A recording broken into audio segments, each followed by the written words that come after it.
Hoy vamos a hablar de un título que el apóstol Pablo le da al Señor, y es el Dios de toda consolación. De eso vamos a hablar hoy. Y vamos a leer segunda carta a los Corintios, capítulo 1, versículo 3. Me sigue en su Biblia o en la pantalla que aparece el texto. Voy a leer, dice así: Bendito sea el Dios y Padre de nuestro Señor Jesucristo, Padre de misericordias y Dios de toda consolación. Muchos de nosotros nacimos en hogares muy religiosos. La mayoría de nosotros crecimos en una cultura muy influenciada por la religión.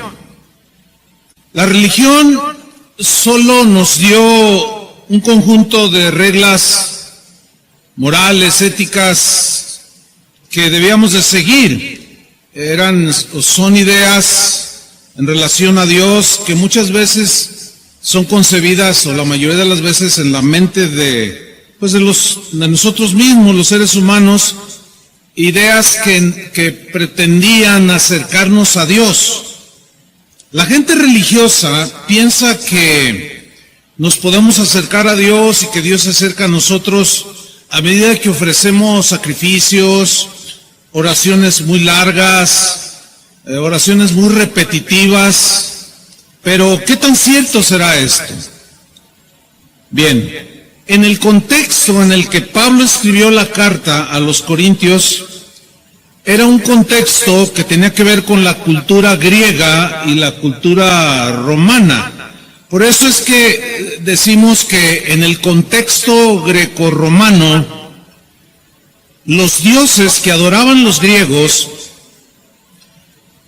Corinto era parte de Grecia, y los corintios adoraban a dioses, tenían sus divinidades que, según ellos, en su misma mitología de los dioses griegos, ellos decían o tenían el concepto de que sus dioses no se preocupaban por la vida en particular de cada uno en este caso, de los griegos. Corinto era una ciudad que se destacaba por tener uno de los templos más suntuosos, uno de los templos más maravillosos, que estaba dedicado al dios Apolo. Apolo, según la creencia de los griegos, era hijo de Zeus. Zeus era el padre de los dioses. Y Apolo era el padre era el dios de la belleza, de la música, las artes, etcétera. Y Apolo se caracterizaba, según la mitología griega, por ser un dios que no tenía relación con aquellos que lo adoraban. O sea, nada más se dejaba adorar, pero la gente iba y le daba sacrificios, largas oraciones, pero estaba alejado de la gente. Los corintios, que eran griegos, eran personas que estaban acostumbradas a estos dioses, ¿sí? No tenían relación alguna con ellos, y es cuando aparece en la escena el apóstol Pablo y les revela a los corintios y les presenta a un Dios que es radicalmente distinto a los dioses que ellos adoraban. Pablo les muestra a un Dios que se acerca a los seres humanos, que entiende y se identifica con el sufrimiento de los seres humanos. Pablo le revela a un Dios que se involucra en la vida cotidiana de los que le adoran. Y el título que Pablo le da al Señor de Dios de toda consolación, pues nos habla de un Dios cercano. Un Dios que siente lo que tú sientes. un Dios que percibe y capta el quebrantamiento de tu corazón, lo entiende, lo siente. Y Pablo comienza a revelarle a los corintios ese Dios que ama, un Dios que se preocupa cuando tú estás triste, un Dios que se ocupa de tu situación, un Dios que te quiere abrazar, un Dios que los quería consolar, sanar, levantarlos. Pero, ¿cómo vamos a conocer a este Dios que la Biblia nos revela si nosotros lo queremos filtrar a través de nuestras creencias religiosas? Bueno, yo pienso que a los corintios les pasaba lo que a nosotros también nos puede pasar hoy. Ellos cuando escuchaban el Evangelio y venían a los pies de Cristo, todavía deberían de entrar en un proceso, al igual que nosotros, de quitarnos ideas que no tienen que ver nada con Dios. Y cuando ellos están leyendo la carta que Pablo les escribió, de que el Dios que les revelaba el apóstol Pablo no era como el tal Apolos. Y ellos, yo me los puedo imaginar que se sorprendían mientras leían la carta de que el Dios y Padre de nuestro Señor Jesucristo es un Padre de misericordias, es un Dios de toda consolación, y como que se miraban los unos a los otros. Pues ¿qué clase de Dios es este? Lo mismo pasa a nosotros el día de hoy. Hay conceptos que traemos por la influencia que tuvimos por la religión. Un caso muy concreto es, por ejemplo, cuando la gente a veces pide oración o se acerca para que los pastores pongamos nuestras manos y oremos, que para eso estamos, por supuesto, pero hay conceptos en la gente. Y hay algunos que dicen, se acerca, por ejemplo, alguno de los pastores, voy a orar por usted. No, yo quiero que el pastor ore por mí. Y luego, bueno, es que usted está más cerca de Dios. Bueno, es que usted, Dios lo oye más. Es que, no, son conceptos que ustedes quieren incorporar al cristianismo bíblico y no son certeros, no son ciertos, no son atinados, porque Dios nos escucha a todos, ¿sí o no? Entonces, antes tú mirabas al padrecito y ahora ves al pastorcito. Como que yo estoy más cerca de Dios que ustedes, como que a mí Dios me oye más que ustedes. Ese es un concepto de la religión, de la cual ustedes vienen. Entonces, cuando Pablo les revela al Dios que se preocupaba de manera particular por cada uno de ellos, pues sí que les costaba trabajo entenderlo. Para Pablo, Dios no era una religión. Para Pablo, Dios era un padre misericordioso que podía consolar de manera individual a cada uno de sus hijos. Pablo, que era un conocedor de las Escrituras, sin duda él sabía que el Dios vivo no era insensible al sufrimiento humano, que Dios podía sentir el sufrimiento de sus seres amados, de sus hijos. Jueces 2:18, sin duda era una escritura que el apóstol Pablo conocía, leía, y de ahí sin duda que tomó algunas definiciones acerca de Dios, y él lo narró o lo describió como el Dios de toda consolación.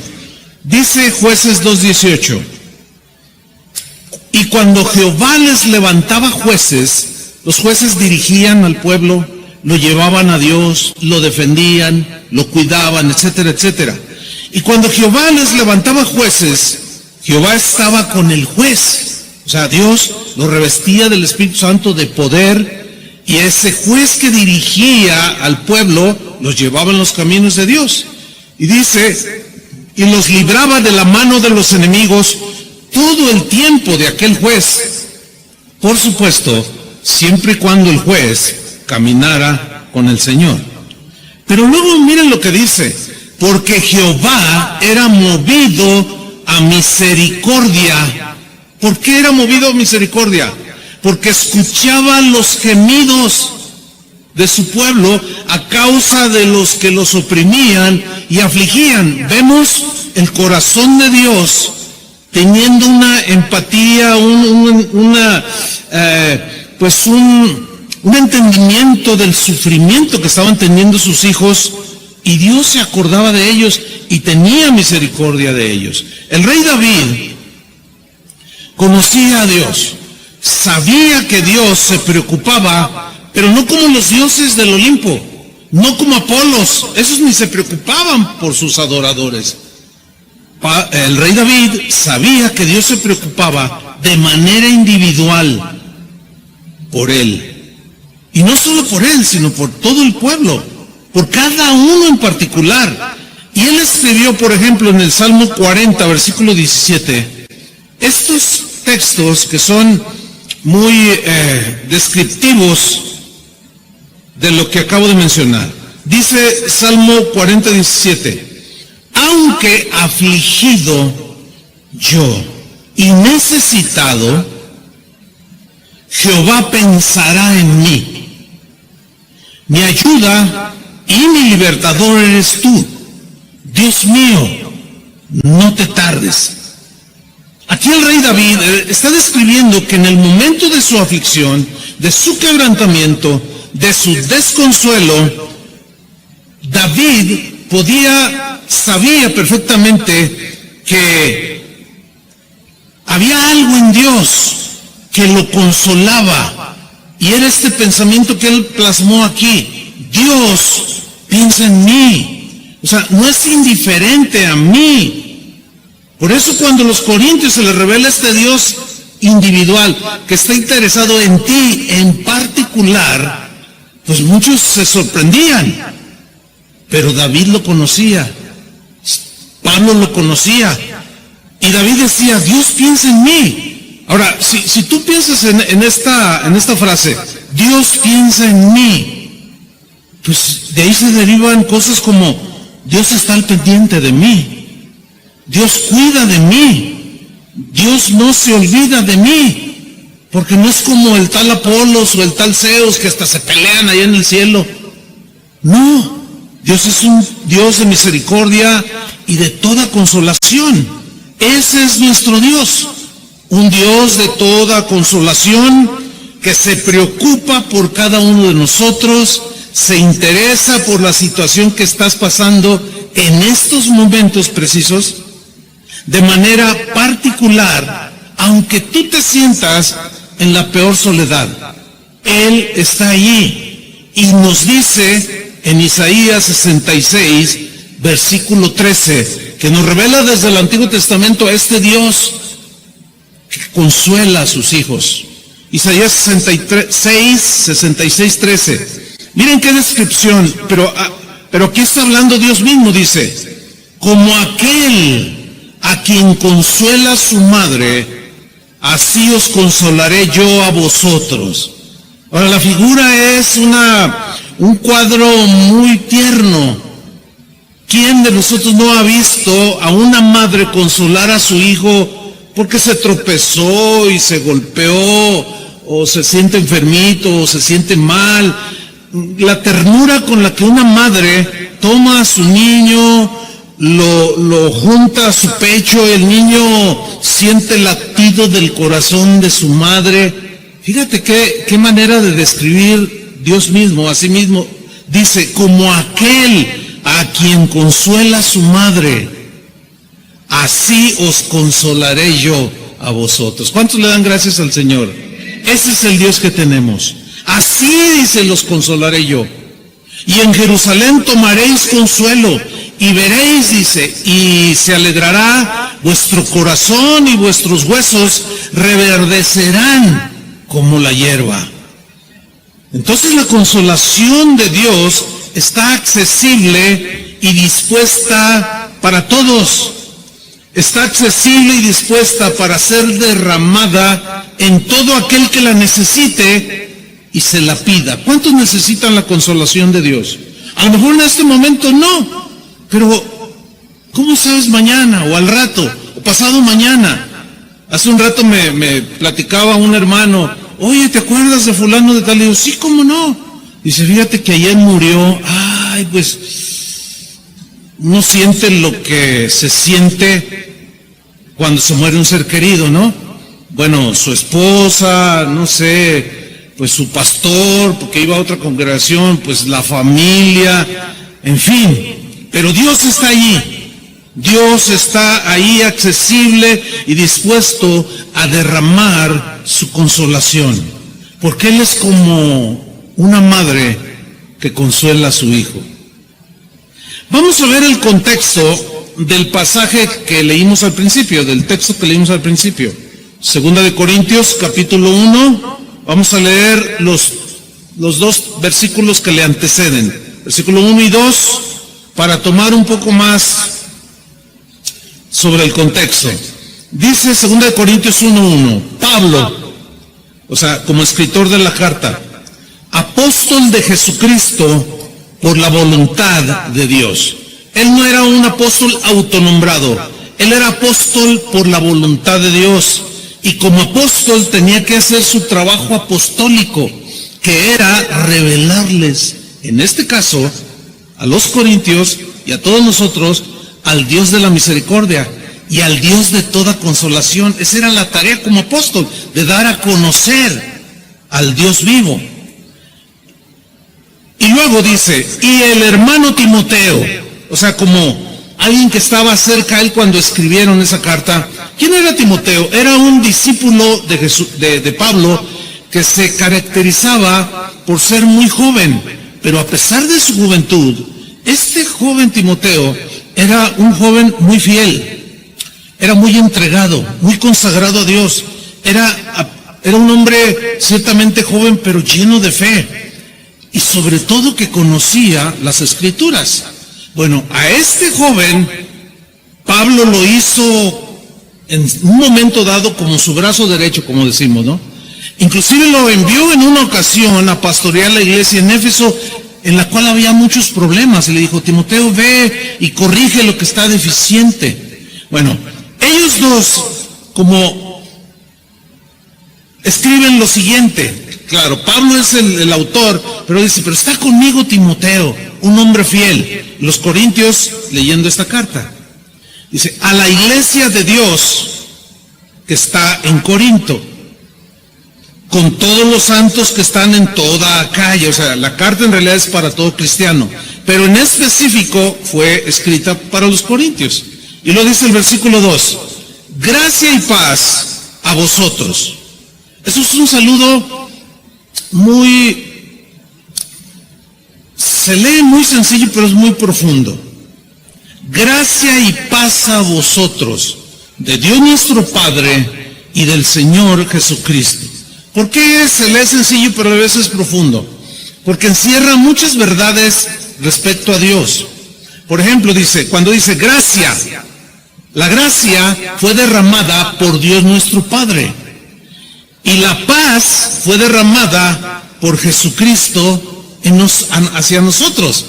Dice Romanos 5:1, justificados por la fe, tenemos paz para con Dios el Padre por medio de nuestro Señor Jesucristo. Entonces, Dios, el Padre de toda gracia, el Dios de toda gracia, que nos da gracia sobre gracia, nos dio a Jesús por gracia, quien nos salvó y nos regaló la salvación por gracia, que es un regalo inmerecido, y como consecuencia de haber recibido su gracia, tenemos paz. Entonces, el Padre sobreabundó en gracia y el Hijo sobreabundó en regalar su paz. ¿Cuántos la están disfrutando? ¡Qué tremendo saludo! ¿Quién saluda así? Solamente un hombre como Pablo. Pero luego en el versículo 3, Pablo se desborda en tratar de describir al Dios que los corintios estaban conociendo. Cuando Pablo llegó a Grecia, dice la escritura ahí en el libro de los Hechos, que cuando entró allí en Atenas, vio que la ciudad, los habitantes, todos estaban entregados a la idolatría. Dice que había altares de sus dioses por todos lados. Y dice que su corazón se enardecía así, pues de, ¿qué es esto? Vil idolatría. Pero dice que de pronto vio una inscripción, había un altar que decía, al Dios no conocido. Estaba dedicado ese altar. Entonces Pablo sabiamente dijo, de aquí soy. Y se tomó de ahí y levantó la voz y dijo, ¡hey! En todo veo que ustedes son religiosos, pero veo que aquí tienen un altar al Dios no conocido. De ese les vengo a hablar yo. No, pues captó la atención de inmediato. Y como los dioses que ellos adoraban no se interesaban de manera particular en ellos, y de repente Pablo les empieza a decir que murió por ti, en particular, por ti, cambió totalmente el concepto. Nada que ver con los dioses del Olimpo. Por eso es que Pablo aquí en su carta se desborda en adoración al Señor, y miren lo que dice, que es el texto que leímos: bendito sea el Dios y Padre de nuestro Señor Jesucristo. Y luego le da dos títulos muy, muy hermosos: Padre de misericordias, en plural, y Dios de toda consolación. Ahora, el vocablo que se traduce por Padre es una palabra que en el griego también se traduce o tiene la idea de fuente, como de un manantial que brota, que emana, que brotan los borbotones de agua de manera constante, de manera sistemática, no aumenta ni disminuye. Entonces, se puede leer como que Dios es, al ser Padre, Él es la fuente de todas las misericordias que los seres humanos necesitamos, que Él, como un borbotón, nos inunde. Por eso es que es el Padre de las misericordias. Por ejemplo, Él tuvo misericordia del hijo pródigo. Ustedes conocen la historia. Aquel joven va con su padre y le dice: dame mi herencia que me corresponde. El padre, bueno, se las entrega a sus dos hijos. Uno de ellos, el llamado hijo pródigo, toma la herencia, se va, la malgasta con los amigos, se borracha, hace muchas cosas, se le termina el dinero, viene a la desgracia, viene a la miseria. Y cuando este joven está en lo peor de su situación, vuelve en sí y dice: ¿qué estoy haciendo aquí? Volveré a la fuente, a la casa de mi padre. Allí no me faltaba nada. ¿Dónde tenía yo la cabeza de haber dejado al padre, de haber dejado la fuente? Pero ahora me levantaré e iré a mi padre. Volveré a la fuente que me puede llenar de lo que todo esto no me llenó.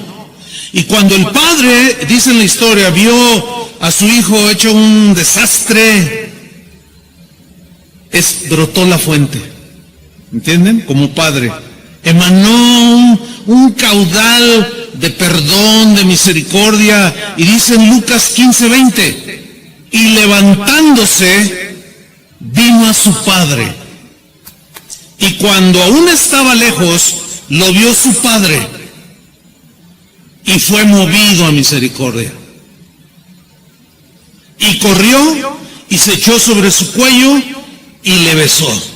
Esa es una descripción muy, muy clara del por qué Pablo llamó a Dios Padre de misericordias. ¿Por qué? Porque derramó como un río que inundó y llenó a todo mundo de su misericordia.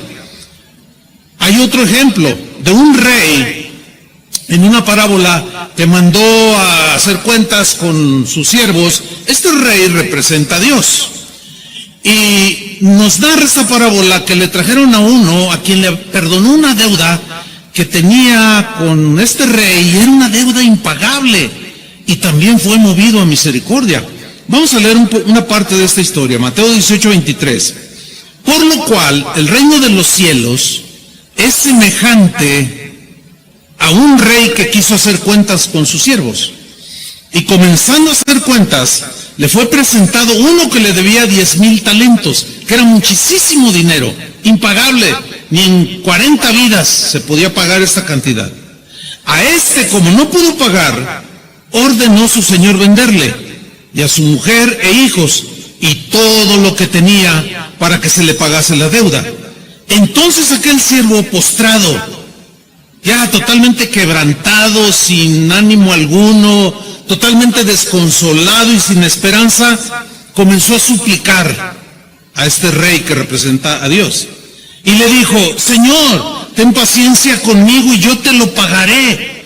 Y Dios lo vio en tal condición que miren lo que sucedió. El señor de aquel siervo, movido a misericordia, cuando lo vio, se dolió con él.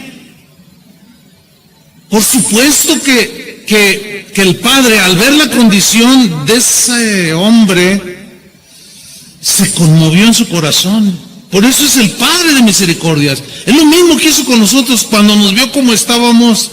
Lo único que hizo fue, como Padre, abrió la llave de la fuente y derramó su gracia y derramó su perdón, y hoy estamos aquí de pie delante de Él. ¿No le puede dar un aplauso al Señor? Amén. Gracias, Señor.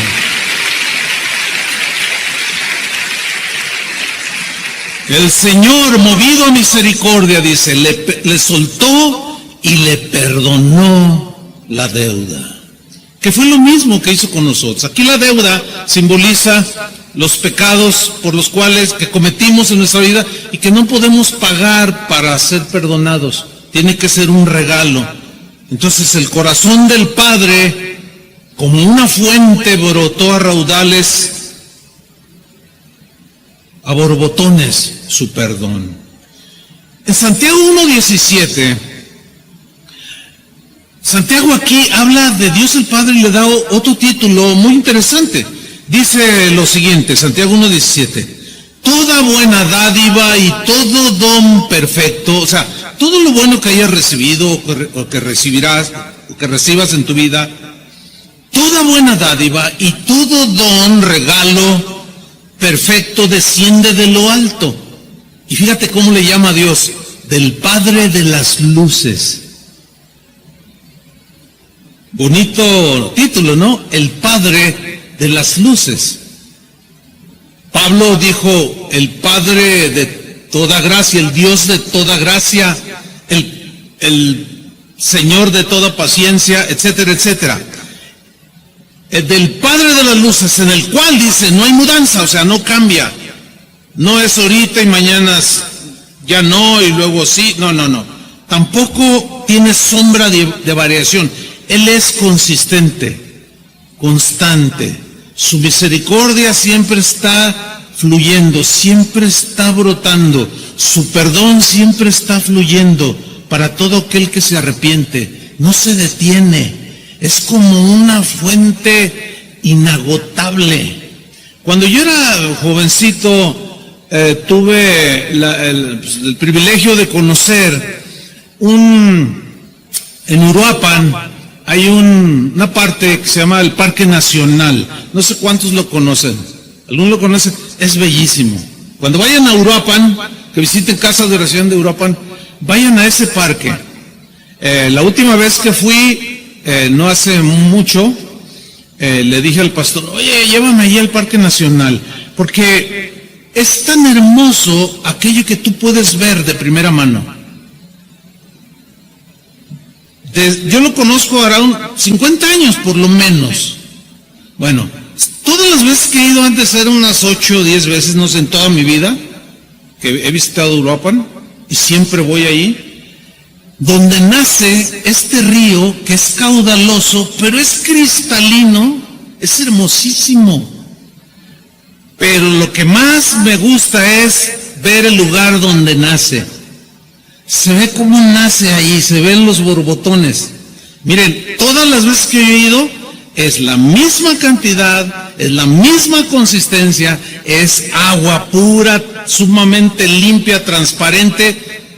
Así es Dios, hermanos, es inagotable. Una vez alguien me dijo, ay pastor, no aburriremos a Dios si le pedimos tanto. No, hombre, no, si no le pedimos a Él, ¿a quién le vamos a pedir? Ay, es que ha tenido tanta misericordia de mí, ¿cómo le he fallado al Señor? Y no te preocupes, no te preocupes. Dios es una fuente inagotable que provee y provee y provee. Aquí Santiago dice que el Padre de las luces nos da todas las cosas buenas. Ahora, Dios como Padre de las luces es la fuente, el dador de todo aquello que nos da, que nos provee iluminación espiritual, alumbramiento espiritual. Ese Padre de las luces es el que al brillar su luz nos hace entender, nos hizo entender el Evangelio de Jesucristo. Juan el apóstol dijo que Jesús era la luz, y la luz vino y alumbró a todo ser humano. El que caminara con esa luz no andaría en tinieblas. Juan mismo dijo en una de sus cartas, Dios es luz. Por eso es que al ser el Padre de las luces, Él siempre te va a iluminar el entendimiento. Escúchame bien. Cuando estés en una situación que no sabes qué decir, que no sabes qué hablar, por el Espíritu Santo va a iluminar tu entendimiento. Vas a ver con claridad, y de pronto, al ver con claridad, por la luz del mismo Señor, en su palabra, tú tienes entendimiento. Vas a saber distinguir cada día más lo que es bueno de lo que es malo, lo que es justo de lo que es injusto, lo que es santo de lo que no es santo. Entonces, por eso es que toda dádiva espiritual que tenemos es para nuestra bendición. Entonces, imagínense esa fuente inagotable de ese Padre, tan lejano el concepto de los dioses del Olimpo, que los corintios estaban impresionados. Y Pablo, con esa sabiduría que Dios le había dado, inicia su segunda carta con esa descripción de Dios. Vamos a volver a segunda de Corintios 1:3. Voy a leerlo de nuevo. Bendito sea el Dios y Padre de nuestro Señor Jesucristo, Padre de misericordias, que ya vimos algo de eso, y Dios de toda consolación.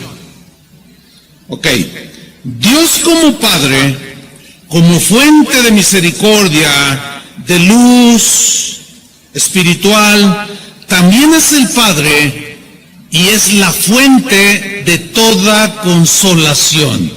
Ahora, yo subrayo la frase toda consolación. ¿Por qué? Porque es importante que nosotros mencionemos algo sobre esta frase. Dios de toda consolación. ¿Qué quiso decir Pablo cuando les escribe a los Corintios? El Dios de toda consolación. Pablo quiso proyectar y revelar que el Dios de toda consolación tenía y sigue teniendo multiformes maneras de consolar nuestros corazones. Dios es una fuente inagotable, no solo de misericordia, no solo de luz espiritual, no solo de gracia, sino de toda consolación. Y escuchen esto, Dios, como fuente de toda consolación, siempre tendrá una manera personal y específica para traer consolación a ti, de manera personal. Por eso es Dios, porque Él no se confunde con las peticiones que le hacemos. Por ejemplo, hace un rato orábamos por un pastor. Bueno, era una oración unánime. Pero si yo en este momento les dijera a ustedes, vamos a orar y cada uno de ustedes ponga su petición delante del Señor, pues son totalmente distintas, ¿no? Algunos pedirían por su hijo, su esposo, un trabajo, una casa para renta, qué sé yo. Si tan solo las peticiones que escriben ustedes ahí se hacen un altero así. Ahora, piensa en esto. estamos orando cada uno de nosotros con una petición específica. ¿Sabes cómo Dios ve eso? Sígueme con atención. Tú le presentas a Dios tu petición y es como si solamente tú estuvieras en este auditorio, tú y Dios. Por eso es Dios. Pero eso lo puede hacer con todos. Entonces, uno de acá puede necesitar una consolación porque tiene un hijo enfermo, pero otro por acá necesita una consolación porque una hija se fue de la casa. Y a los dos los escucha con la misma atención, no se confunde, no entra en una situación de, a ver, espérame, estás pidiéndome mucho. A ver, tú que estás pidiéndome poquito, porque ya me hice jamás en Dios hay esa confusión. Entonces cuando Pablo les revela este Dios a los corintios, que los miraban allá bien lejos a sus dioses de antaño, les da esta gran revelación y ellos lo entienden por la iluminación del mismo Padre de las luces. Pero esto es lo hermoso, hermanos, que de manera particular, personal, Él conoce tu quebranto, Él conoce tus lágrimas, conoce tu gemir, pero de manera personal, como si nada más tú y Él existieran en el mundo. Eso es algo profundo, hermanos, y maravilloso, que la mente religiosa le cuesta trabajo entender, por tanto concepto errado acerca de Dios, pero que gracias al Señor por su palabra se nos revela de esa manera. ¿Cuántos dicen gracias, Señor?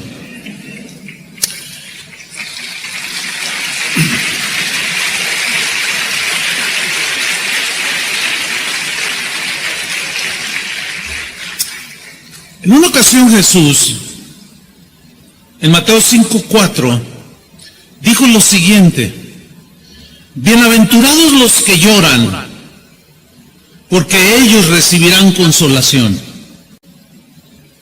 El mismo versículo, en otra traducción, en el lenguaje actual, lo traduce de esta manera: Dios bendice a los que sufren, pues Él los consolará. Hay otra versión que dice, y Él mismo, o sea, de manera personal. Eso es lo que rompía el esquema de los dioses que adoraban los corintios, que de manera personal Él los iba a consolar. Bueno, este versículo, les voy a hacer una pregunta. Mateo 5:4, bienaventurados los que lloran, ¿a quiénes se refiere como los que lloran? ¿A cualquier persona que llora o a sus hijos cuando lloran? ¿A quién se refiere? A sus hijos cuando sufren. A veces aplicamos y usamos mal este versículo, porque toda la gente en el mundo sufre, ¿sí o no? Sufre el ateo, el que blasfema de Dios, el que tiene 3 mujeres, de pronto se quebranta su corazón, llora, sufre, etcétera. Y nosotros muchas veces de manera equivocada vemos a alguien que no ama a Dios, no sirve a Dios, al contrario, constantemente está ofendiendo a Dios, pero lo vemos llorar, lo vemos quebrantado. Y nuestro corazón, que es como el de Dios ahora, que nos ha sido transformado, vamos con Él y le decimos, no te preocupes. Jesús dijo, bienaventurados los que lloran, porque ellos serán consolados. Hermanos, no es para ellos este texto. Este texto es para sus hijos. Así, les voy a poner un ejemplo. Tú estás en tu casa y de repente oyes que el niño de enfrente está llorando. Pues tú no corres en primera instancia, tú no corres y estás ahí preocupada. ¿Por qué les pasan a los niños de enfrente, el de acá atrás, el de la cuadra y el de toda la colonia? No. Tú te preocupas de los tuyos, ¿sí o no? Y si uno de tus hijos se resbala, se tropieza, cae de la silla y se hace un chipote, tú corres como cualquier madre y toma a su hijo, lo aprieta en su pecho, lo consuela y le dice, ya, mijito. Esa es la figura. Eso es lo que Jesús está diciendo, bienaventurados, porque dice la Escritura, y en el mismo capítulo 5, al principio, que vinieron sus discípulos a una montaña, estaban en un monte, y sentándose, empezó a enseñarles. ¿Pero a quiénes? A sus discípulos, a los que creían en Él, a los que lo seguían. Entonces, ¿cómo presentarle a la gente el Evangelio? Es, Cristo murió por ti, arrepiéntete de tus pecados, y no llegarle con textos que son para nosotros, promesas que son para nosotros, porque ellos pues ni lo van a entender en primer lugar. Te van a decir, ay sí, ¿cómo? Pues claro, no son hijos de Dios, no sienten el abrazo del Padre, pero nosotros sí lo sentimos. ¿Cuántos de ustedes han sentido el abrazo del Padre? ¿Cuántas veces han experimentado que esa fuente de perdón, de misericordia y bondad se desborda? ¿Cuántas veces? Infinidad de veces. Porque somos hijos de Dios. Ahora, en Lucas 4:18, ahí nos dice que Jesús entró a una sinagoga y se le dio el pergamino o el libro del profeta Isaías, y comenzó a leer él comenzó a leer lo que en sí es Isaías capítulo 61, versículo 1. Nosotros lo vamos a leer en Isaías, no en Lucas. Dice así, es una escritura que él se la aplicó a sí mismo. Dice, el Espíritu de Jehová está sobre mí, porque me ungió Jehová, me ha enviado a predicar buenas nuevas a los abatidos. Ok. ¿Para quién era en primera instancia todo este pasaje? Que vino a dar buenas nuevas a los abatidos, a vendar a los quebrantados de corazón. ¿Para quién era? Eran para Israel, hermanos, en primera instancia. ¿Por qué para Israel? Por Israel, porque Israel era el pueblo de Dios. Pero acuérdense que Juan el apóstol dijo del Mesías Jesús, que a lo suyo vino, lo suyo era morir para la expiación de los pecados de su pueblo Israel en primera instancia, y después para todo aquel que creyera. A lo suyo vino, y los suyos que hicieron, no le recibieron. Mas a los que le recibieron, ¿cuántos ya le han recibido? A los que creen en su nombre. ¿Cuántos creen en su nombre? Nos ha dado potestad de ser hechos hijos de Dios. Entonces ahora ya es para nosotros otra vez. Sigamos leyendo. El Espíritu del Señor está sobre mí, porque me ungió Jehová. O sea, me dio toda esta gracia, etcétera. Me ha enviado a predicarles buenas nuevas a los abatidos. Ahora yo tengo una pregunta. ¿Qué cosas te abaten, que te derriban, que te meten en una depresión, en una desesperanza? Bueno, hay buenas nuevas. ¿Crees en Jesús? Es para ti. Lo que te abata, Él es una fuente inagotable que te puede dar la palabra y la consolación para que tú te reanimes, te levantes y sigas adelante. Me ungió, dice, y me ha enviado a vendar a los quebrantados de corazón. ¿Qué te quebranta el corazón? Hay tantas cosas que quebrantan nuestro corazón.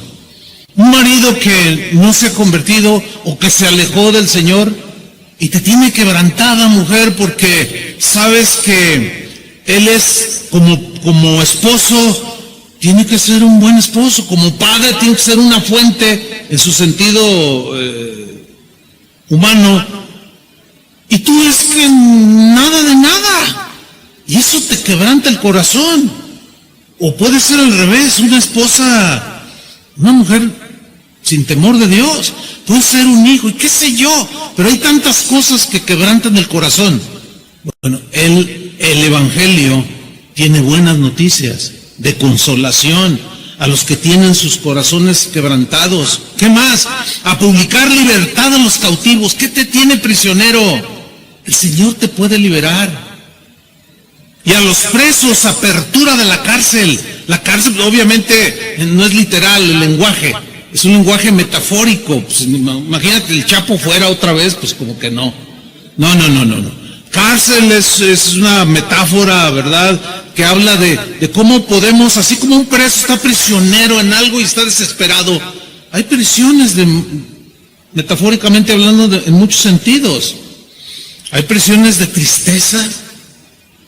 Hay muchas cosas que nos suceden aún a los hijos de Dios. Pero luego en el versículo 2 remata diciendo: vine a proclamar el año de la buena voluntad de Jehová. La buena voluntad que Dios tiene para con todos los seres humanos, pero para los que creen es en quienes abre la fuente de toda bendición. En el que no cree, pues no pasa nada, siguen en su miseria.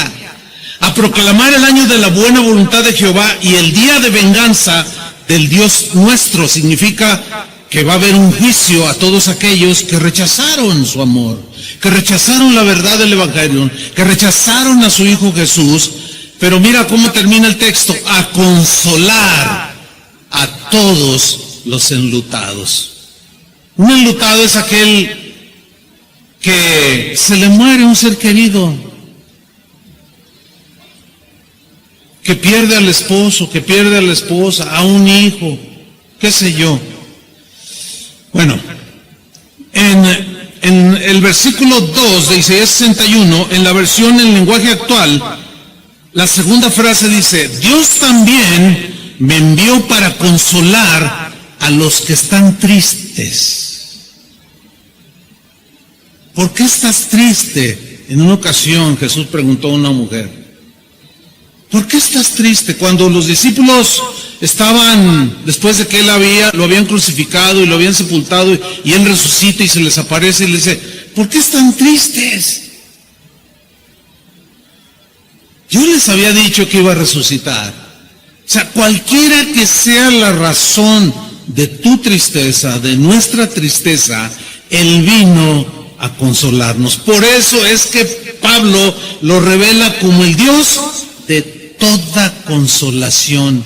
Que no hay algo que algún ser humano esté viviendo o padeciendo que Él no tenga una manera de consolarlo. Siempre va a tener una palabra exacta que penetre tu corazón y lo inunde de paz, lo inunde de consolación y de seguridad. Ese es el Dios, hermanos, que Pablo nos reveló. Ese es el Dios que vino a revelar ya nuestro Señor Jesucristo de manera personal. ¿Se acuerdan cuando murió Lázaro?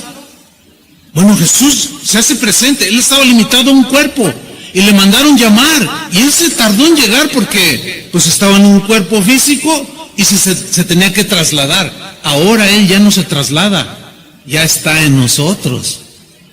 Y era distinto en ese tiempo. Entonces Lázaro muere, y cuando Jesús llega a la aldea, María le dice: Señor, si hubieras estado aquí, mi hermano no habría muerto. O sea, que tenía fe, siempre y cuando Jesús hubiera estado presente. Pero Jesús se identifica con el dolor, con la tristeza de María, y le dice: ¿dónde lo pusieron? Señor, llévame a donde lo pusieron. Pero Señor, ya son varios días y huele mal, llévame. ¿No te he dicho que si tú crees verás la gloria de Dios?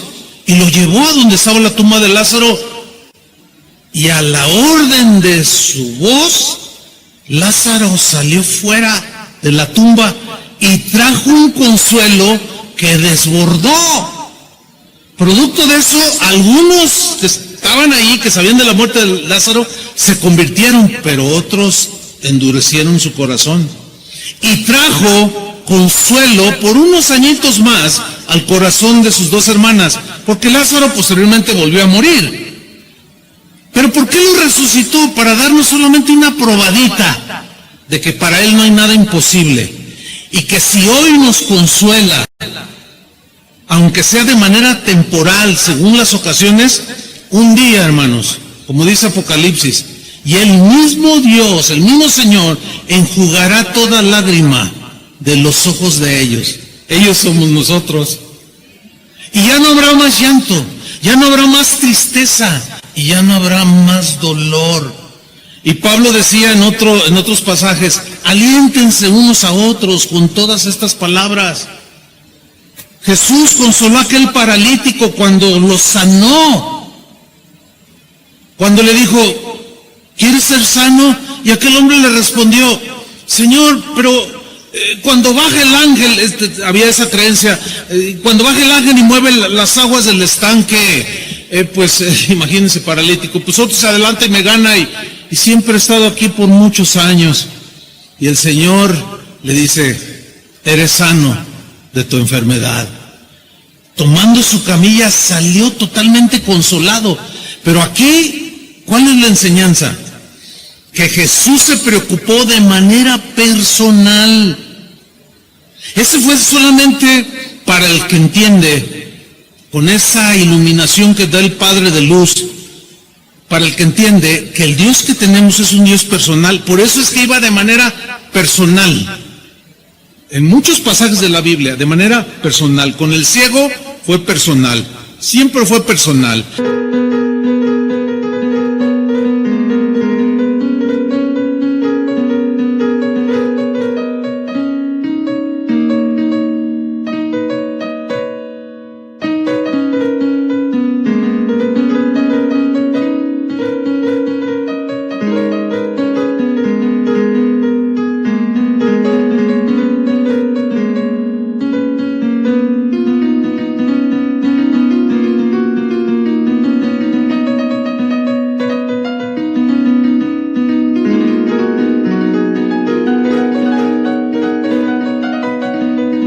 Cuando iba entre la multitud, de pronto Jesús mira, estaba un árbol y veo a un hombre que era pequeño de estatura y dijo, Zaqueo, bájate de ahí, voy a ir a tu casa. ¿Cuándo lo vio? ¿Quién lo vio? Pero de manera personal siempre lo hizo y lo sigue haciendo, hermanos. ¿Por qué? Porque Dios piensa en ti. ¿Qué Dios tenemos, hermano? Amén. Es un Dios que nos llena. Por eso es que ya no andamos buscando por allí a otros dioses que están lejos. Sería una total insensatez. ¿O qué me dicen cuando consoló al mismo Pedro? Quien después de haberlo negado a su Señor, arrepentido lloró amargamente. Y con la pura mirada, dice el Evangelio, con que Jesús lo miró, no lo condenó. Le dio una profunda consolación.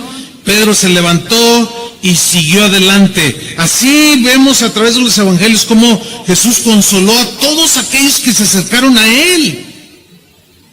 Siempre lo hizo. Y los tiempos no han cambiado. Él es el mismo ayer, hoy y siempre. Y Él seguirá consolando a todos los que se acerquen a Él. A todos los que necesiten la consolación del Señor, pero necesitan pedirla también. Mira lo que dijo Jesús más al respecto.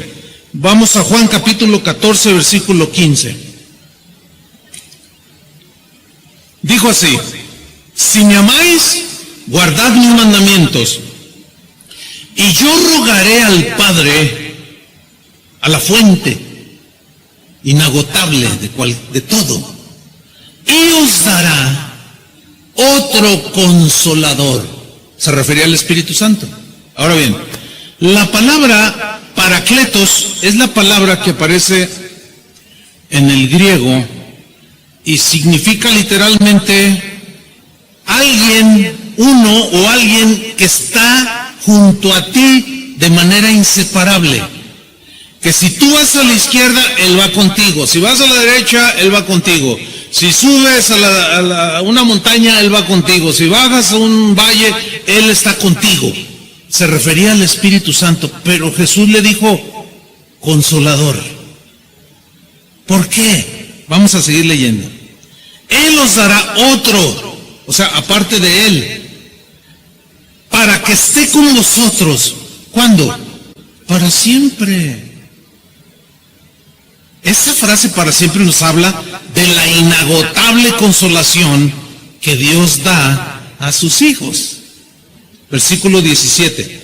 El Espíritu de verdad, el cual el mundo no puede recibir. Ahí está. No puede entenderlo, no puede recibir. Porque no le ve ni le conoce, pero vosotros le conocéis. ¿Cuántos lo conocen ya?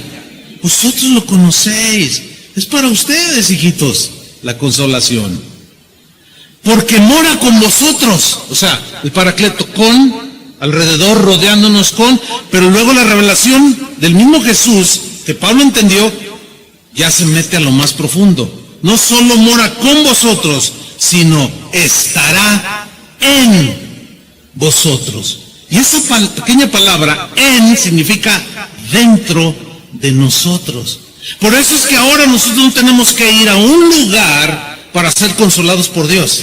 ¿Entienden? No tenemos que hacer un sacrificio de pencas de nopales en la espalda, irnos de rodillas, para ir a un lugar para recibir. No, eso es lo que la religión hace. ¿Por qué? Porque ahora Cristo está en nosotros y ahí en tu casa. Es más, cuando vas manejando, cuando estás en tu trabajo, estés donde estés, Él está rodeándote y está en ti. Y bueno, esta escena que estamos leyendo es Jesús hablando con sus discípulos. Y yo puedo imaginarme a los discípulos haciendo distintas expresiones, como algunos de ustedes las hacen, ¿no? Cuando escuchan algo y hay reacciones, ¿no? Yo imagino cuando les está diciendo todo esto a Pedro así como diciendo, wow, ¿no? A Juan así todo, puede ser, esto es maravilloso. Y todavía por si fuera poco, Jesús, por si hubiera alguna duda ahí un tal Tomás que andaba por ahí, mira lo que les dice en el versículo 18. No os dejaré huérfanos. ¿Qué es un huérfano? Es alguien que creció sin un padre. Eso es un huérfano. Es muy probable que algunos de ustedes presentes aquí en este auditorio hayan sido huérfanos. Algunos de ustedes quizás no conocieron a su padre. Algunos todavía más allá. Tu padre murió cuando tú estabas en el vientre de tu madre. O sea, hay distintos casos. Total, fuiste huérfano, fuiste huérfana, te faltó el abrazo de un papá, la guía de un papá. Pero resulta que ahora, como hijos de Dios, su promesa de Jesús es, no los dejaré huérfanos. Tienen un padre, una fuente inagotable. Yo me imagino todavía a Pedro diciendo, ¡qué maravilla es esto! No os dejaré huérfanos, dice Jesús. Vendré a vosotros. Promesa, porque les había dicho, tengo que irme, pero vendré a vosotros. Todavía un poco y el mundo no me verá más, pero vosotros me veréis, porque yo vivo, vosotros también viviréis. Y luego en el versículo 26 le sigue diciendo, mas el Consolador, el Espíritu Santo, a quien el Padre enviará en mi nombre. Aquí están los tres: Padre, Hijo y Espíritu Santo. Él aquí es el Espíritu Santo, que es enviado por el Padre a petición del Hijo. Él los enseñará todas las cosas. O sea, les hará entender por la iluminación del Padre de las luces, y les recordará todo lo que yo os he dicho. Ahora, hay una escritura que es Romanos 15:4, que muy pocas veces le ponemos atención, pero es un versículo que nos adentra todavía un poco más en el tema. Miren, vamos a Romanos 15, versículo 4, porque Jesús dice que este Consolador que vendría, que estaría con nosotros, les recordará las cosas que yo les he dicho. Bueno, vamos a leer Romanos 15:4. Dice, porque las cosas que se escribieron antes, se refiere al Antiguo Testamento, las cosas que se escribieron antes, para nuestra enseñanza, se escribieron. Por eso es que nosotros necesitamos conocer el Antiguo Testamento para entender el Nuevo Testamento. Hay quienes rechazan el Antiguo Testamento, dicen, no lo necesitamos, ya no está vigente, ¿cierto? Pero pero no podemos conocer el Nuevo Testamento ni entenderlo si no conocemos el Antiguo Testamento. Por eso dice, mira, estas cosas que se escribieron antes para nuestra enseñanza y la consolación. Digan todos, la consolación. ¿Pero la consolación de qué? De las Escrituras. O sea, la consolación que recibimos cuando leemos las Escrituras, cuando la palabra de Dios nos es enseñada, cuando tú la lees, la escuchas. De ahí la importancia de ser un congregante regular en una congregación, como dice la Biblia, no dejando de congregarse como algunos tienen por costumbre. ¿Por qué? Porque ¿cómo te va a recordar el Espíritu Santo que mora en ti si no hay información? Es como una computadora, si tú no la cargas con la información que luego tú le estás pidiendo, no te va a dar la información, ¿sí o no? Es lo mismo, tú te llenas de la palabra de Dios, por eso Pablo dijo, la palabra de Cristo mora en abundancia en sus corazones. Porque entonces el Espíritu Santo que vive en ti, que tiene, imagínate la palabra de Dios, viene el Espíritu Santo, estás en una situación y Él te recuerda por las Escrituras la palabra y te trae la consolación de las Escrituras. Para que tengamos, dice, esperanza. Y el rey David se refiere a esto cuando en el Salmo 119, versículo 49, dice lo siguiente: acuérdate de la palabra dada a tu siervo. Está orando él. Acuérdate, Señor, de la palabra que me diste, en la cual me has hecho esperar. Se refieren las promesas de Dios. Y la Biblia está llena de promesas de Dios, ¿sí? Versículo 50. Ella es la palabra. Ella es mi ¿qué? Mi consuelo en mi aflicción. O sea, tú estás triste, estás afligido, estás quebrantado, deprimido, qué sé yo. Vas a la palabra, empiezas a leer, o el Espíritu Santo te recuerda las promesas de Jesús, y viene consolación, hermanos, a nuestros corazones. Ella, dice, es mi consuelo en mi aflicción, porque tu dicho, o sea, tu palabra, me ha vivificado. He allí la importancia, hermanos, de escuchar la palabra del Señor, de leerla, de estudiarla. Pero volvamos para terminar. 2 Corintios 1:3. Retomo todo el versículo. Bendito sea el Dios y Padre de nuestro Señor Jesucristo, Padre de misericordias y Dios de toda consolación. Si nos quedáramos ahí, quedaría como la mitad el mensaje que Pablo les estaba revelando a los corintios acerca de Dios. Porque miren lo que dice en el versículo 4. El cual, o sea, el Dios de toda consolación, el cual nos consuela en todas nuestras tribulaciones. ¿En cuántas? Todas. Digan todos, todas. Ni una se queda sin que sea suplida la consolación. Ni una. ¿Oyeron eso? Oye, pastor, pero es que no, ni una sola. Nos consuela en todas nuestras tribulaciones. Ahora bien, esto es algo maravilloso, hermanos. ¿Por qué? Porque aquí Pablo nos revela algo que tiene que ver con el crecimiento y la madurez que cada cristiano debe de alcanzar. Aquí ya nos habla de que Dios cuida de nosotros en particular, pero también, al igual que Cristo, quiere que nos despojemos de todo egoísmo y que ya no solo miremos, ay, mi tristeza, ay, mi dolor, ay, mi esto, ay, yo, y nada más yo pensando en mí. ¿Se acuerdan que Jesús dijo, sed misericordiosos como vuestro Padre es misericordioso? Y Él es el Padre de misericordias, que nos dio muchas misericordias, pero a la vez nos dice, ahora tú, ten misericordia también. El Dios de toda paciencia nos tuvo paciencia, y ahora dice, también tú sé paciente.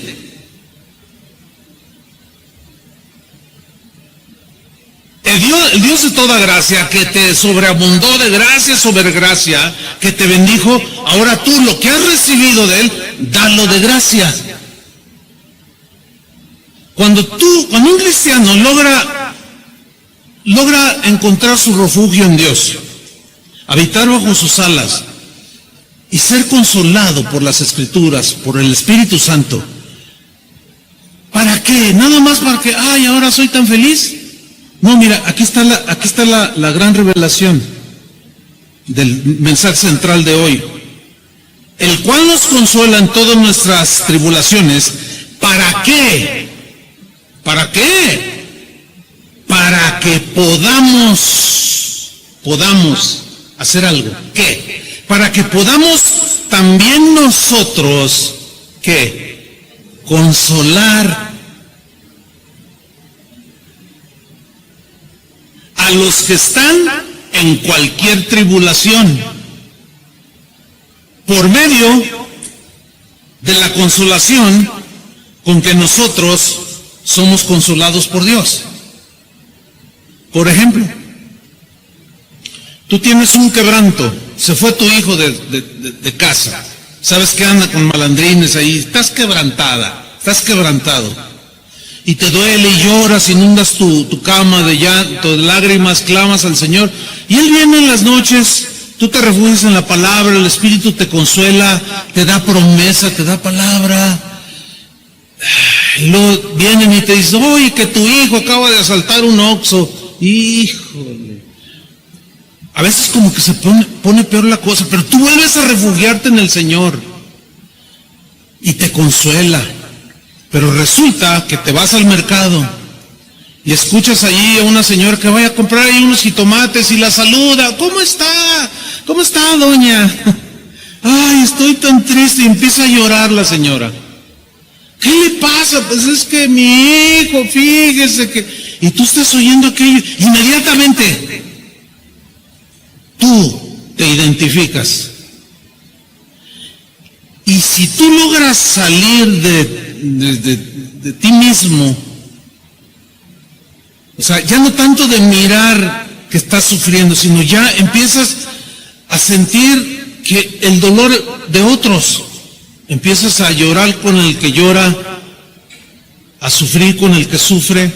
Entonces tú que estás viviendo eso y que Dios te consuela, qué mejor que tú que vas con esa señora y le dices, mire, yo tengo un Dios, y lo empiezas a compartir. Y empiezas a consolar a otros con la misma consolación con que tú eres consolado por Dios.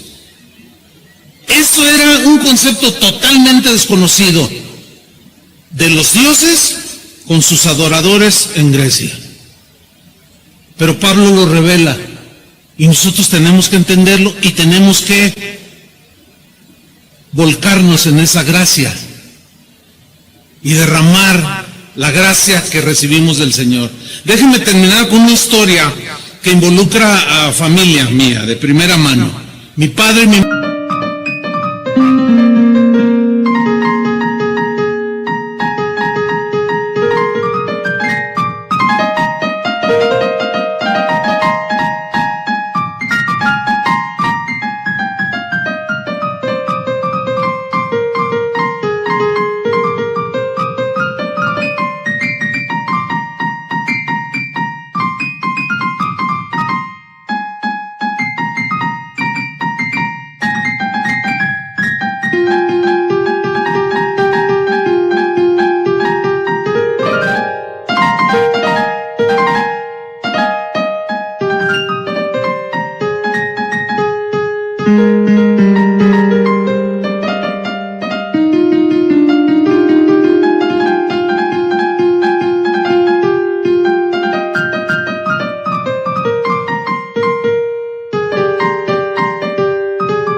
ambos ya están en la presencia del Señor, murieron.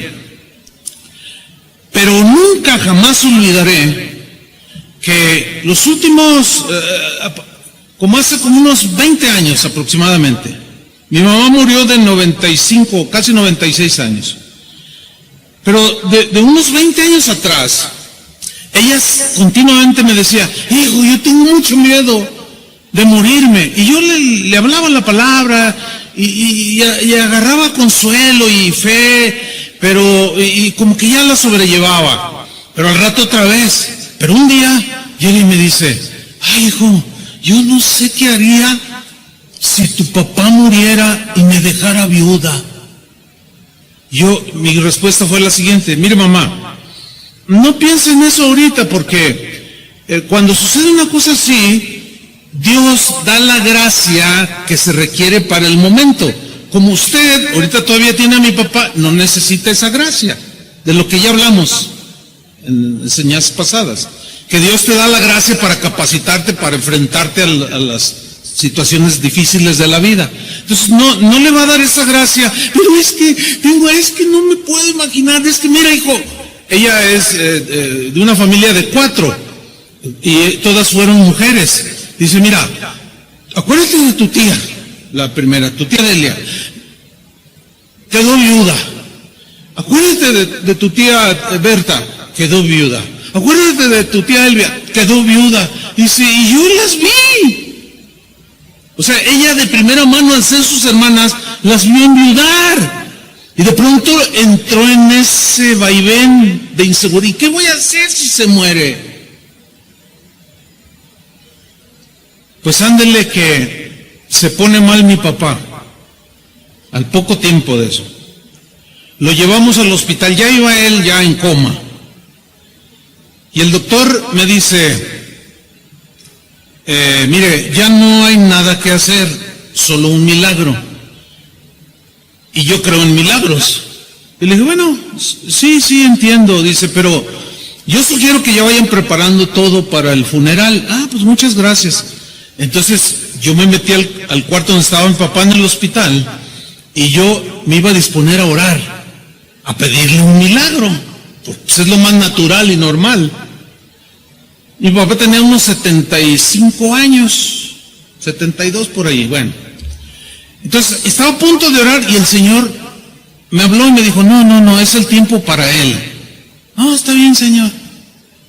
Bueno, me tocó ver cuando mi papá dio cuando exhaló el espíritu, su último suspiro, me tocó verlo allí, a 1 metro de distancia. Entonces yo voy por el médico y le digo, oiga, ¿quiere revisar a mi papá? Y el doctor llega, lo revisa y dice, tu padre ha fallecido. Ah, pues muchas gracias. Pero entonces, mi mamá que se había salido, me preocupó mi mamá. Una preocupación natural. Una mujer ya anciana, en ese tiempo padecía de algunas enfermedades, porque debo decir que ella murió sin ninguna enfermedad. Ella murió de muerte natural, como dicen los doctores. Pero yo tenía preocupación por lo que ella me había dicho no hacía mucho, que qué haría si quedaba viuda, que no lo iba a soportar. Entonces cuando voy con ella, la tomo, le digo, venga mamá, y nos sentamos ahí. Y le digo, quiero decirle algo. Y me dice, ¿qué? Y yo la miro. Y ella me dice, cierra los ojos y levanta las manos y dice, gracias Señor por darme a mi esposo por más de 50 años. Te doy gracias. Y empieza a alabar a Dios. Oh, primera sorpresa para mí. Porque en ese momento, ¿qué llegó? Llegó la gracia del Dios de toda gracia. Llegó la consolación del Dios de toda consolación. Y de repente mi mamá prorrumpe en acción de gracias a Dios. Avisamos a los familiares de mi papá para el funeral. Comienzan a llegar unos cristianos, otros no cristianos. Los no cristianos llegaron, ¡ay, hermanito! Lo que ustedes ya saben, cuando la gente no tiene fe, no tiene esperanza, el mundo se les acaba y todo. Pero ¿cuál va siendo la sorpresa? A mi madre consolando a la familia de mi papá y alguno que otro de los de aquí de Casa de Oración. No faltó quien me dijera, oye, tu mamá, qué tremendo, pastor, mírala, ahí andaba consolando a todo mundo. Y ella, de primera mano, de primera mano sintiendo el dolor que tanto temía de ser viuda. Y estaba consolando. Mira, cuando estaban sepultando a mi papá, mi mamá andaba, no, mira que el Señor, déjame orar por ti. Y a ver, no, mira, él está con el Señor, no, una consolación. Yo me acuerdo de una de las tías que hasta respiraba así, y hasta que medio se desmayaba, pero se quedó así descansando, por el consuelo de mi mamá. Logró salir en ese momento de sí misma para consolar a otros por medio de la consolación que ella misma en ese momento había recibido. Y esto, hermanos, es lo maravilloso del Dios que tenemos, que va formándonos a la imagen de Jesús.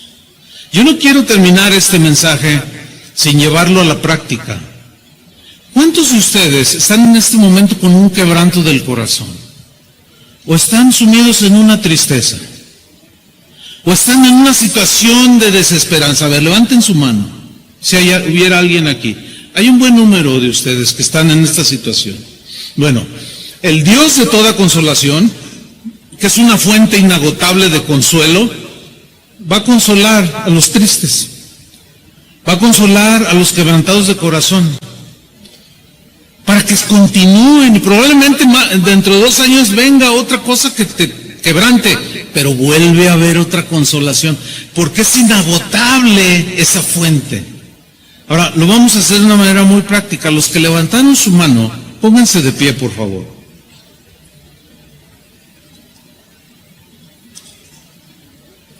Gracias, Señor. Qué bueno es el Señor, ¿no? Dios es bueno. Bien, es un buen número de ustedes, pero creo que es posible que sí lo podemos hacer. Miren, vamos a hacer algo.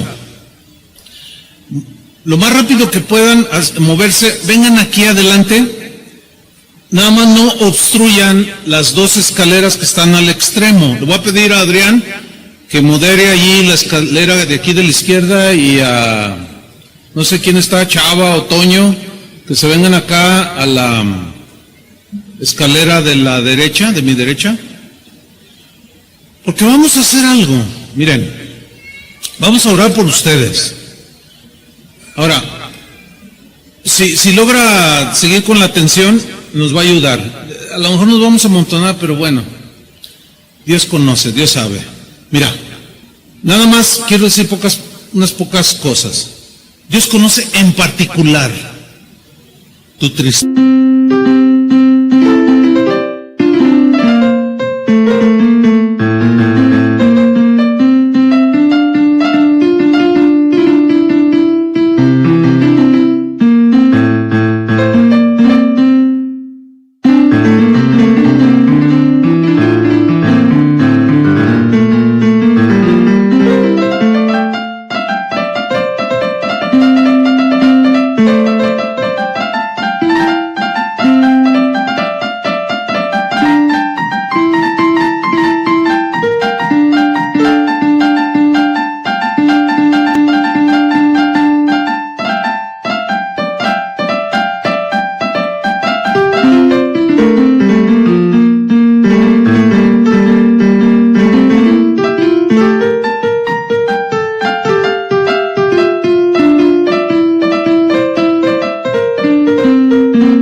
La razón, de manera particular. Y a lo mejor tú has dicho, es que nadie me entiende. Probablemente no, pero Dios sí. ¿Cuántos dicen amén? Probablemente la razón de tu desconsuelo te tiene al borde del abatimiento, pero Dios te va a levantar. Esa es una promesa. Ahora, el hecho de tú haber pasado aquí al frente es un buen síntoma que crees, y la consolación es para el que cree y le pide a Dios la consolación. Ahora, es bastante el número, pero bueno, a ver cómo el Señor nos da la gracia para hacer lo que quiero hacer. Los que están sentados no se van a quedar como meros espectadores, no. ¿Cuántos de ustedes que están sentados allá están en una tribulación, pero el Señor los ha consolado? o en el tiempo pasado el Señor mismo los ha consolado, pero ahora tenemos aquí un buen número de hermanos que están en tribulación. Ahora, los que están sentados allá, les vamos a pedir que nos ayuden a orar para que consuelen a los que están desconsolados por medio de la misma consolación que el Señor los consoló a ustedes. ¿Me expliqué? Entonces lo que van a hacer es por los extremos, se van a venir, van a subir ahí donde está Toño, donde está Adrián acá. Vengan los que queremos que nos ayuden a imponer las manos. Si tienen una palabra para algunos de ellos, un texto, un apretón de manos, un abrazo, yo no sé. Lo único que sé es que cuando salimos de nosotros mismos y podemos consolar a través de la misma consolación que recibimos, así como mi mamá, que les comenté, les pedimos que vengan y nos ayuden. Porque ese es el propósito. Dios es un Dios que quiere involucrarnos. Así como Él es personal, también quiere que nos involucremos de manera viva, de manera palpable, con aquellos que lloran, con aquellos que sufren. Ahora, si hay muchos ahí en la fila, pueden tomarse de las manos o poner tu mano en el hombro de la persona que tienes enfrente. Y bueno, a medida que oramos, vas a recibir la consolación, pero tú a la vez estarás orando por alguien y recibirás la consolación del Señor. Les voy a dar nada más una instrucción a los que están orando por otros. No levanten demasiado la voz. No. Es como si Dios estuviera solo con el que estás orando, pero te está usando a ti.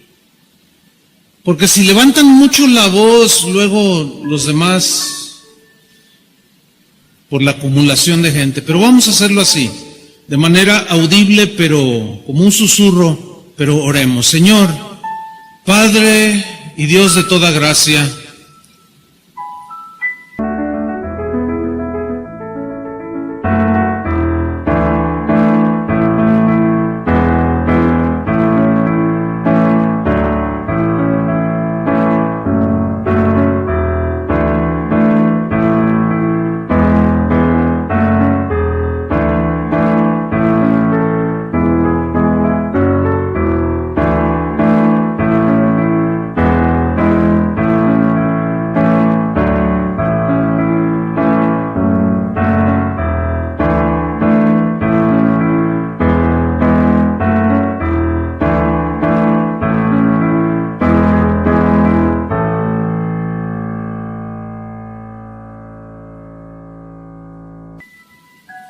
Padre nuestro, tú que estás en el cielo, pero también estás en nuestro corazón.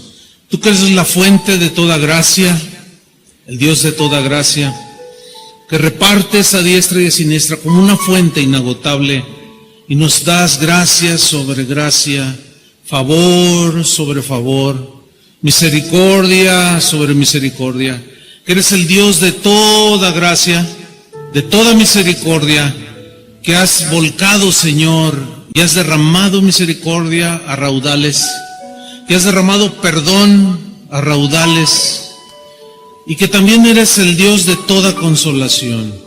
Aquí está tu pueblo, Señor, tu pueblo que te ha recibido, tu pueblo que te sigue, tu pueblo que te honra, te adora, Señor, y que muchas veces viene el quebranto, viene la tristeza, viene aquello que nos rompe el corazón. Y aquí es cuando tú, Señor, como una madre, consuela a su hijo. Así te extiendes tú. Y esto ahora es a través de tu cuerpo, la misma iglesia. Por eso es maravilloso este pasaje, que tú nos consuelas en todas nuestras tribulaciones, para que podamos también nosotros consolar a los que están en cualquier tribulación. A través y por medio de la consolación, con que hemos sido consolados por ti, Padre. Señor, que nadie que está en este lugar salga sin recibir un abrazo tuyo, Señor, una consolación. Pablo les decía a los filipenses, hay una consolación en Cristo. Mutuamente, consuélense, anímense. Porque las cosas están difíciles allá en el mundo y necesitamos fortaleza para seguir. Padre, muchas gracias por consolar a tu pueblo en esta tarde, por derramar, Señor, y darnos abundancia de palabra y consolar nuestros corazones. Esto no quedará aquí, Señor, porque nos podemos extender a otros y darles una palabra. Enjuga, Señor, toda lágrima de los ojos de aquellos que lloran. Tú prometiste que a los que lloran recibirán consolación. Gracias, Señor, porque tu Espíritu Santo nos ha recordado tu promesa, tus promesas, tu palabra, Señor. Hemos disfrutado tanto, Señor, esta reunión. Muchas gracias, Señor, por tu amor inagotable, por tu amor inexplicable que desborda, Señor. En el nombre de Jesús, las gracias sean dadas al Padre de gloria, al Padre de misericordia, al Dios de toda gracia, al Dios de toda consolación. En el nombre de Jesús reciban, hermanos, la consolación del Señor. Y sigamos mostrando a ese Dios que quiere una relación personal con aquel que le reciba en su corazón. Abrácense unos a otros, anímense unos a otros, con espíritu de gratitud y acción de gracias. Dile, gracias, hermano, por orar por mí. Dios te bendiga, Dios te fortalezca, Dios conceda la gracia abundante para ti. En el nombre de Jesús.